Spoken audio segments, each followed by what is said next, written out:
दूसरा पढ़ा था thyroid, third was parathyroid and fourth adrenals. आज हम लोग डिस्कस करेंगे endocrine pancreas, which is also known as islets of Langerhans, islet of Langerhans or endocrine pancreas. Now, pancreas is a mixed gland. Pancreas एक mixed gland है. Mixed gland कहने का मतलब है it has both exocrine and endocrine parts.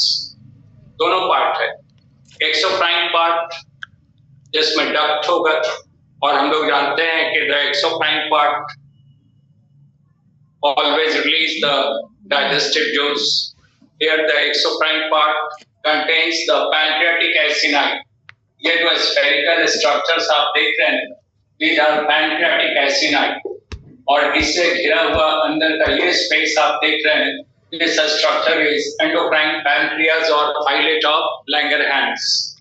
तो अब हम लोग इस पर बात करेंगे. फिलहाल pancreas is a mixed gland.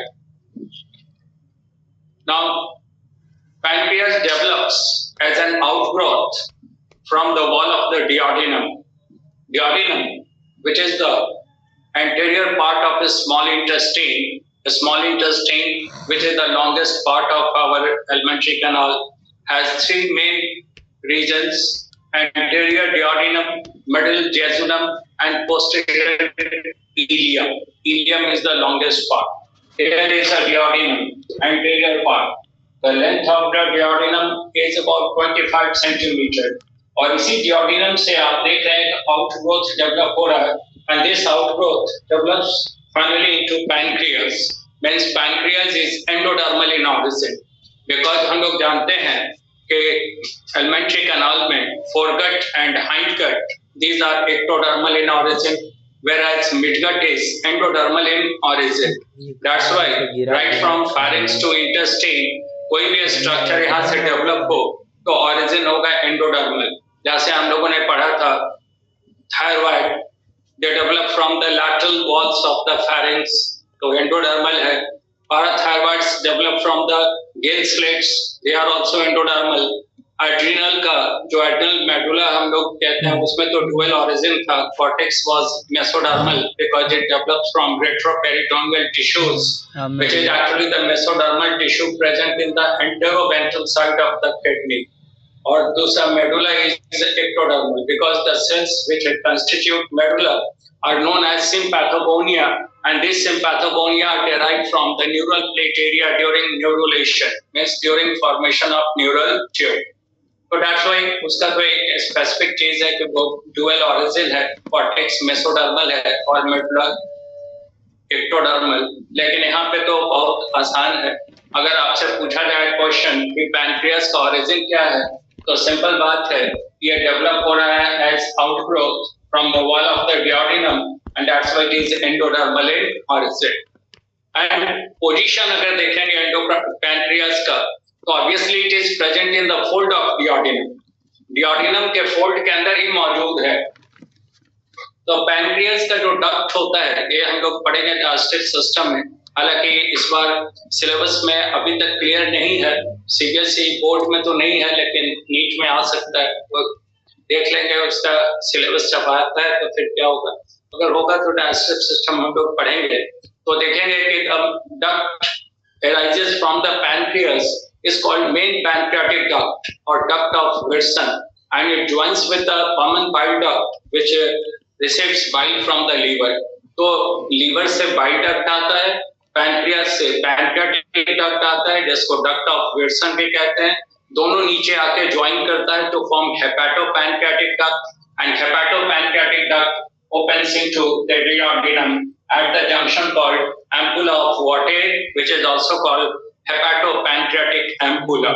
इस पर क्वेश्चन आया था 3 साल पहले नीट में कि sphincter of Oddi, and the sphincter of Oddi is present at the hepatopancreatic ampulla. Anyway, so the origin is endodermal, position in the fold of the duodenum.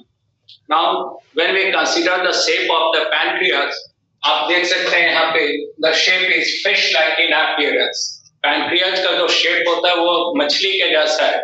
Anterior part of the pancreas is called head, the middle part is body, and the posterior narrower part is tail. Head, body and tail. और यहाँ पे आप देखिएगा ये जो head है, this head, it is connected to the duodenum by this pancreatic duct. अगर हम लोग इसका साइज देखें पैनक्रियास का, तो it is 12 to 15 centimetre in length. यहाँ से यहाँ तक इसकी लंबाई है 12 से 15 सेंटीमीटर और चौड़ाई है 5 से 7 centimetre. 12 to 15 centimetre in length and 5 to 7 centimeter in width. That is the size of the pancreas. Now, when we consider the weight of the pancreas in adult male, it is 91.8 gram. ये 91.8 gram. That is the weight of the pancreas. लेकिन अगर diabetic patient हो, जैसे कोई person है diabetes हो गया या कोई इन्फेक्शन हो गया या हेपेटाइटिस वगैरह हो गया, तो उसमें पैनक्रियास का साइज कम होता है और वेट भी कम हो जाता है। तो हेपेटाइटिस वगैरह में पैनक्रियास का वेट हो जाता है 60 से 65 ग्राम, जबकि नॉर्मल हेल्थी पर्सन में the weight of pancreas is 91.8 gram. तो हम लोगों ने साइज देखा 12 से 15 centimetre in length, 5 to 7 centimetre in width and about 91.8 gram in weight. Now अब अगर इसका हिस्टोलॉजी देखें तो पैनक्रियास में 98 to 99% of the total gland is the exocrine part. Endocrine part just constitutes only 1 to 2% of the total gland. 98 से 99% जो हिस्सा है वो एक्सोक्राइन पार्ट है और 1 से 2% हिस्सा एंडोक्राइन पार्ट है। तो एक्सोक्राइन पार्ट में है क्या, तो देखते हैं हम लोग। ये सब स्फेरिकल ग्रुप है सेल्स का, which are called pancreatic acini. Acinus एक सिंगल स्फेरिकल ग्रुप को एसिनस कहेंगे। यहाँ पे बहुत सारे हैं तो इसलिए पैनक्रियाटिक एसिनाई वर्ड यूज किया। Each pancreatic acinus contains these cells. Her pancreatic acinus में ये सब सेल्स हैं और यहाँ पे लेबल कर दिया these are called acinar cells. These acinar cells surround a central space which is called lumen of acinus. यहाँ पे देखिए it is the lumen of acinus. ये सब एसिनर सेल्स हो गया और एसिनर सेल के समूह को पैनक्रियाटिक एसिनस कहते हैं और इनका जो पूरा का पूरा है इसके लिए पैनक्रियाटिक एसिनाई कहते हैं। And these pancreatic acini together constitute the exocrine part, which is 98 to 99% of the total gland. अब ये जो एसिनर सेल्स हैं, ये सब जो सेल्स है एसिनर सेल, ये सिंथेसाइज करता है pancreatic juice. Pancreatic juice is synthesized by the acinar cells और फिर ये इसको रिलीज करता है इस स्पेस में जिसको ल्यूमेन ऑफ एसिनस कहते हैं और यहाँ से छोटा छोटा डक्ट होता है। ये सब पैनक्रियाटिक जूस को लेकर बाहर आता है और फाइनली ये सब डक्ट मिलकर एक कॉमन बाइल डक्ट बनाता है which is called the duct of Wetzel।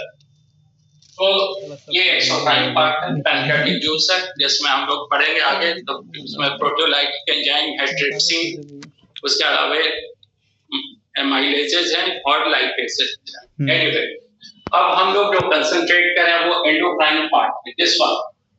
This endocrine part constitutes just 1 to 2% of the total gland. पूरे ग्लैंड का 1 से 2% हिस्सा। एंड नंबर एक सिंगल आइलेट है। आइलेट इसलिए कहा गया है कि it is surrounded by the exocrine part means pancreatic acini. Pancreatic acini से घिरा हुआ है इसलिए इसको कहते हैं आइलेट। ये एक आइलेट है और एक आइलेट का डायमीटर होता है 0.1 to 0.2 millimetre. Diameter of single islet is 0.1 to 0.2 millimeter and the number of islets present in the pancreas of human is 1 million to 2 million। अब आप समझ सकते हैं कि एक आइलेट का डायमीटर 0.1 to 0.2 मिलीमीटर है और नंबर ऑफ आइलेट है 1 million to 2 million। सबको मिला दें तो it is just 1 to 2% of the total gland. और इस पैनक्रियाटिक आइलेट को पहली बार स्टडी किया था Paul Langerhans. He was German endocrinologist. Germany के थे, एंडोक्राइनोलॉजिस्ट थे, नाम था पॉल लैंगरहैंस। उन्होंने 1869 में इस एंडोक्राइन पार्ट का स्टडी किया and that's why this endocrine part is known as islet of Langerhans. Langerhans, German endocrinologist who first studied the endocrine part of the pancreas in the year 1869. Now, this endocrine part contains 4 types of cells. यह जो endocrine part है, islet of Langerhans इसको कह रहे हैं, इसमें 4 तरह के सेल्स हैं. पहला देखें, ये ग्रीन कलर से जो बनाया, these are the alpha cells, constitute about 20% of the total cells. यहाँ पे जितने भी सेल्स हैं, उसका 20% अकेला होता है alpha sales.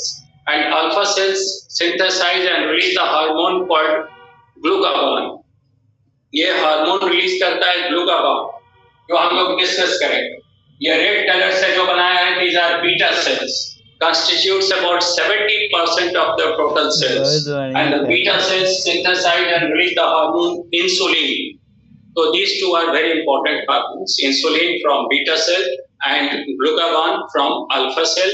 Alpha cell constitutes 20% of the total cell. Beta cell constitutes about 80%. Now, another cell is the gamma or delta cell. Gamma or delta cell 5% of the total cells. पूरे cell का 5% है gamma और delta cell, and they release the factor called SS or GHIF. SS somatostatin और GHIF growth hormone inhibitory factor. तो नाम से मालूम हो गया, ग्रोथ हार्मोन इनहिबिटरी फैक्टर. आपको बताया था कि हाइपोथैलेमस से एक फैक्टर आता है which is called GHRF, growth hormone releasing factor, also called somatocrinin. काइनस मींस होता है सिक्रीशन और सोमा फॉर टर्म आता है ग्रोथ बॉडी के लिए. तो सोमैटोकाइनिन which acts upon the somatotrophs, which are the acidophils present in the anterior lobe of pituitary, to synthesize and release the growth hormone. तो ग्रोथ हार्मोन के सिक्रीशन के लिए हाइपोथैलेमस से एक फैक्टर आता है, न्यूरोपेप्टाइड कहते हैं, जिसका नाम है सोमैटोकाइनिन. और ठीक उसी तरह एक दूसरा फैक्टर है सोमैटोस्टैटिन. स्टैटिन यानी जो रोकता है, चेक करता है, इसलिए इसका दूसरा नाम है growth hormone inhibitory factor and it is released from the gamma और delta cells present in the islet of Langerhans. तो नाम से मालूम हो गया, it checks the release of GH from the somatotroph. ये सोमैटोट्रॉप से ग्रोथ हार्मोन के सिक्रीशन को कम करेगा. और ये जो 4th टाइप का सेल्स हैं, these are called F और PP सेल. इसको पैंक्रियाटिक पॉलीपेप्टाइड सेल भी कहते हैं, PP सेल. एंड नाम से मालूम है कि these PP cells release the pancreatic polypeptide which inhibits the secretion of pancreatic juice. ये जो pancreatic polypeptide है, it is being released from the F or PP cells which are the part of the endocrine pancreas, and they act upon the acinar cells and check them from synthesizing and releasing pancreatic juice. So these are the 4 important types of cells, जिसमें 2 cell बहुत हम लोग को ध्यान रखना, alpha और beta cell. तो अब हम लोग इंसुलिन की बात करेंगे. तो 2 हार्मोन मेन है, एक इंसुलिन और ग्लूकागॉन. अब दोनों हार्मोन को हम लोग थोड़ा सा डिटेल डिस्कस करेंगे. The term insulin was first of all used by Schaeffer, SHAEFER, Schaeffer. पहली बार इंसुलिन टर्म को प्रपोज किया था शीफर ने. And the deficiency of insulin causes diabetes mellitus was first suggested by Mering and Minkowski. Mering और Minkowski, वो 2 अलग-अलग endocrinologist थे. उन्होंने पहली बार ये सजेस्ट किया था 1889 में कि इस पैंक्रियास से एक हार्मोन रिलीज होता है और उसकी कमी से डायबिटीज मेलिटस होता है. ये उन्होंने कहा था, मेरिंग और मिन्कोविस्की. So that's why Mering and Minkowski in 1889 first suggested that the deficiency of insulin, which is the hormone released from the beta cell, causes the condition called diabetes mellitus. अब insulin itself, it is a protein hormone. It is made up of two polypeptide chains. ये दो polypeptide chains का बना है insulin. देखिए insulin ये protein hormone है and it is made up of two polypeptide chains. और इनका नाम है A chain और B chain. एक बार बहुत पहले सीबीएसई में पूछा था कि A chain में कितना अमीनो एसिड्स है, तो फिर पूछ सकता है, क्वेश्चन तो कभी भी आ सकता है, कोई भी रिपीट हो सकता है. तो यहाँ पे ये दो चेन है, एक A chain और दूसरा B chain. A chain में number of amino acids is 21. इसमें total number of amino acid 21 और B chain में number of amino acids is 30. इसमें टोटल नंबर है 30. And both these chains are connected together by disulfide bonds. ये disulfide bonds से connected होता है. तो insulin molecule contains two polypeptide chains, A and B. A chain contains 21 amino acids. B chain contains 30 amino acids, and both these chains are interconnected by disulfide bonds. Means the total number of amino acids in one molecule of insulin is 51 and its molecular weight is 5800. So 51 amino acid है, molecular weight है 5800. ये तो insulin की बात हुई. Insulin से related history से question पूछता रहता है. इंपॉर्टेंट है, कई बार आप क्वेश्चन बैंक में देखिएगा तो आपको मिलेगा. जैसे पहली बात तो हमने कहा कि insulin was first of all named by Schafer. नाम पूछेगा तो शीफर ने दिया. इंसुलिन की डिफिशियंसी से डायबिटीज मेलिटस होता है, ये पहले बताया मेरिक और मिन्कोविस्की ने मिलकर 1889 में. And for the first time insulin was isolated from the pancreas of a newborn calf by Banting and Best with the help of MacLeod in 1923. 1923 में Banting और Best ने और उन्होंने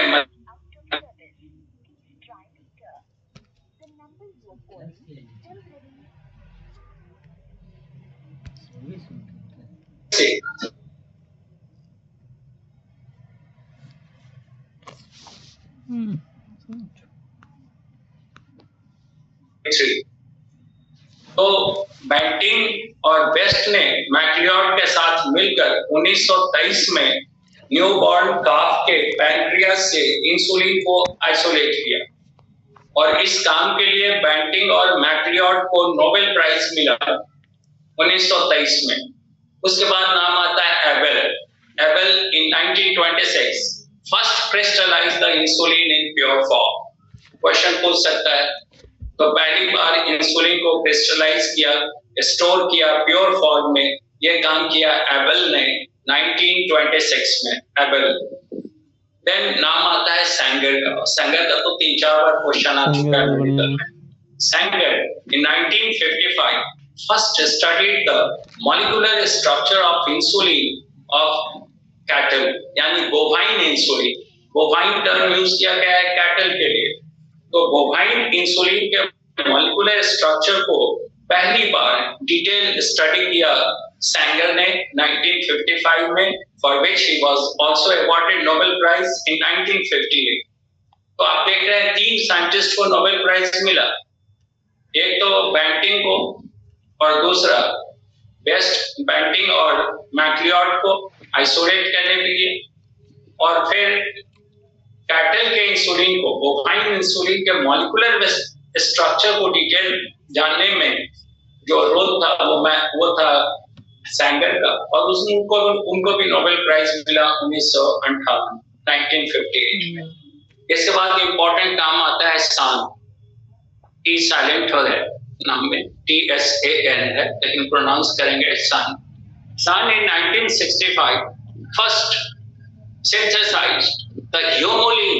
Humulin पे क्वेश्चन आता है. Humulin, it is the human insulin. जो अभी डायबिटिक पेशेंट को जो इंसुलिन दिया जाता है, that is humulin. और humulin was first of all synthesized by San in 1965। तो ये जो आप देखते हैं डायबिटिक पेशेंट को इंसुलिन दिया जाता है तो उसका एक मेजरमेंट होता है जिसको हम लोग इंसुलिन यूनिट कहते हैं, आईयू शॉर्ट में होता है आईयू। और आपको शायद पता हो या ना हो, 1 IU means 1 insulin unit is equal to 0.0408 ग्राम। ये कितना होता है? 0.0408 ग्राम per 100 ml।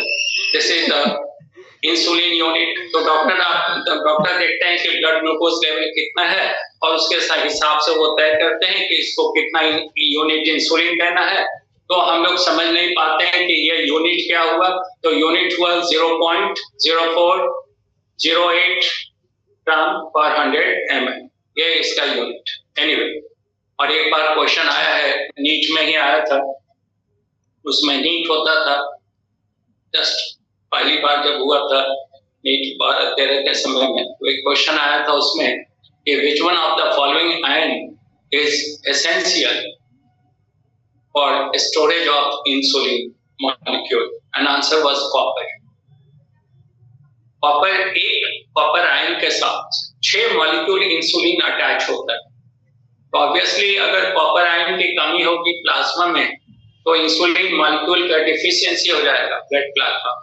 तो it is very important. Question पूछते घुमा के भी कि कौन सा आयन बहुत इंपॉर्टेंट है इंसुलिन के अटैचमेंट के लिए या स्टोरेज के लिए, तो इट इज कॉपर। अब हम लोग बात करेंगे इंसुलिन के फंक्शन का। तो insulin is hypoglycemic factor. Hypoglycemic factor, hypo मतलब नीचे, ग्लाइसीमिया यानी ब्लड ग्लूकोज लेवल। तो हम लोग जानते हैं कि blood glucose level which is also known as glycemia is 80 to 100 milligram per 100 ml during fasting। Fasting अगर जैसे कोई पर्सन सुबह में कुछ खाया हुआ नहीं है और उसको शक है कि ब्लड में हमको शुगर का प्रॉब्लम हो सकता है, ब्लड शुगर का या डायबिटीज का, तो उसको फास्टिंग में अपना ब्लड सैंपल देना। तो उस समय जो रेंज होगा वो 80 to 100 मिलीग्राम पर 100 ml। उसके बाद अगर और कंफर्म करना है तो फिर 2 घंटे के बाद कुछ खाना खाने या ग्लूकोज लेने के 2 घंटे के बाद फिर टेस्ट होगा और इस बार जो लेवल आएगा दैट इज 100 to 120 मिलीग्राम पर 100 ml। यानी glycaemia varies from 80 to 120 milligram per 100 ml, 80 to 100 milligram per 100 ml during fasting and 100 to 120 milligram per 100 after meal। Now, अब तो इसका मतलब ये नहीं समझना है कि 120 से ज्यादा हो जाएगा तो डायबिटीज हो जाएगा। ये जरूर है कि whenever the blood glucose level increases above 120 milligram per 100 ml, condition is called hyperglycemia। जब 120 मिलीग्राम पर 100 ml से ब्लड में ग्लूकोज का लेवल बढ़ेगा तो हमको कहेंगे हाइपरग्लाइसीमिया है। And when the blood glucose level decreases below 80 milligram पर 100 ml तो कहेंगे हाइपोग्लाइसीमिया है। तो इंसुलिन का एक फीडबैक है, ब्लड ग्लूकोज लेवल के साथ एक फीडबैक है, नेगेटिव फीडबैक। कहने का मतलब है whenever the blood glucose level will increase in the blood plasma, the secretion of insulin will be checked and vice versa। अगर ब्लड में ग्लूकोज लेवल बहुत कम है तो इंसुलिन का सिक्रेशन कम हो जाएगा, अगर ग्लूकोज लेवल बहुत बढ़ गया है तो इंसुलिन का सिक्रेशन बढ़ जाएगा। एक फीडबैक है इसका ग्लूकोज के साथ प्लाज्मा। तो 120 मिलीग्राम पर 100 ml से जब ज्यादा होगा तो हम लोग कहेंगे hyperglycaemia. But hyperglycemia doesn't mean that person is suffering from diabetes। ये नहीं सीधे कंक्लूड कर देना है कि अगर हाइपरग्लाइसीमिया हो गया, ब्लड में ग्लूकोज लेवल 120 मिलीग्राम पर 100 ml से ज्यादा हो गया तो इसको डायबिटीज हो गया। नो। अब यहाँ पे इंपॉर्टेंट रोल आता है किडनी का। The tolerance level for the blood glucose of the kidney is 180 milligram per 100 ml। कहने का मतलब है कि जब तक ब्लड में ग्लूकोज का लेवल 180 मिलीग्राम पर 100 ml तक रहेगा, किडनी उसको एब्जॉर्ब करेगा। अब मान लीजिए कभी कभी अगर किसी कारण से, जैसे हम लोग पढ़ रहे थे एड्रिनल कॉर्टेक्स में, ड्यूरिंग स्ट्रेस, जब बहुत तनाव होता है, स्ट्रेस होता है या इमरजेंसी होता है, तो ग्लूकोकॉर्टिकॉइड ज्यादा रिलीज होगा एड्रिनल कॉर्टेक्स से। और ग्लूकोकॉर्टिकॉइड का हम लोगों ने देखा था hyperglycemic effect, it has the tendency to increase the blood glucose level. तो जब पर्सन स्ट्रेस में आता है, तनाव में आता है, इमरजेंसी में आता है, तो ब्लड ग्लूकोज लेवल बढ़ जाता है। And in that condition extra amount of glucose may pass out with urine, but it doesn't mean that person is diabetic. तो कभी कभी किसी पर्सन के यूरिन के साथ ग्लूकोज पास आउट होता है, तो डॉक्टर के पास जाएगा घबराया हुआ कि हमको चीनी का बीमारी हो गया है, डायबिटीज हो गया, तो डॉक्टर समझते हैं, बोलते हैं नहीं आप स्ट्रेस में है, तनाव मत लीजिए। तो वो स्ट्रेस के कारण होता है ग्लूकोकॉर्टिकॉइड, कॉर्टिसोल और कॉर्टिसोल के रिलीज होने से, तो डायबिटीज होता कब है। अब अगर किसी पर्सन का इंसुलिन परमानेंटली कम रिलीज होना, यानी hyposecretion of insulin for longer duration, अगर इंसुलिन का लेवल बहुत लंबे समय तक कम है, कम रिलीज हो रहा है पैंक्रियास से, तो जाहिर सी बात है कि ब्लड ग्लूकोज लेवल बढ़ा रहेगा, 180 मिलीग्राम से बढ़ा रहेगा। तो शुरुआत में तो किडनी उसको एब्जॉर्ब करेगा, जैसे ही 180 मिलीग्राम से ऊपर बढ़ेगा एब्जॉर्ब करेगा। लेकिन अगर हर समय यही काम करना पड़े तो धीरे धीरे किडनी का जो एब्जॉर्प्शन कैपेसिटी है, जिसको हम लोग टॉलरेंस लेवल कहेंगे, वो घटता है, वो घटने लगता है। यानी हालत ये हो जाती है कि अगर लगातार ब्लड ग्लूकोज लेवल बढ़ा हुआ है 180 मिलीग्राम पर 100 ml से ऊपर, तो कभी ये भी हो सकता है कि ब्लड ग्लूकोज लेवल 100 हो, 120 हो, 80 हो, 70 हो, तब भी किडनी उसको एब्जॉर्ब नहीं करेगा, यानी it will pass out along with urine, and then that condition is called diabetes mellitus. इसलिए डायबिटीज का अगर शक होता है तो पहले उसको टेस्ट किया जाता है ब्लड में। अगर ब्लड ग्लूकोज लेवल लंबे समय तक बढ़ा है तो इट में अफेक्ट द किडनी, और किडनी में अगर किडनी अफेक्टेड हो गया तब तो फिर ग्लूकोज यूरिन में मिल ही जाएगा, तो फिर तो कंफर्म है। लेकिन पहले टेस्ट किया जाता है शक हो तो ब्लड ग्लूकोज लेवल। एनीवे, तो किडनी का जो ये क्वेश्चन ध्यान रखना है, किडनी का जो टॉलरेंस है ब्लड ग्लूकोज लेवल के, वो 180 मिलीग्राम पर 100 है। जब तक उसके नीचे रहेगा किडनी आसानी से एब्जॉर्ब करता रहेगा, लेकिन उससे ज्यादा बराबर रहेगा, तो बराबर तो तभी ज्यादा रहेगा जब इंसुलिन का सिक्रेशन कम होगा, क्योंकि कभी कभी बढ़ सकता है। स्ट्रेस के समय में ग्लूकोकॉर्टिकॉइड ज्यादा रिलीज होगा तो बढ़ सकता है, लेकिन हर समय नहीं, हर समय तो कोई पर्सन स्ट्रेस में नहीं रहेगा। तो हर समय बढ़ने का मतलब है कि इसमें हाइपोसिक्रेशन हो रहा है इंसुलिन का, तब होता है डायबिटीज मेलिटस। ओके, तो इंसुलिन का यही काम है कि whenever the blood glucose level increases above 120 milligram per 100 ml, it converts the extra blood glucose into glycogen. ये ग्लूकोज को कन्वर्ट करेगा ग्लाइकोजन में। The process is called glycogenesis, यानी फॉर्मेशन ऑफ ग्लाइकोजन। दूसरा है it promotes beta oxidation of blood glucose. Sugar blood glucose का oxidation होगा, utilize होगा, उसको प्रमोट करता है। Then it inhibits the absorption of glucose in the blood.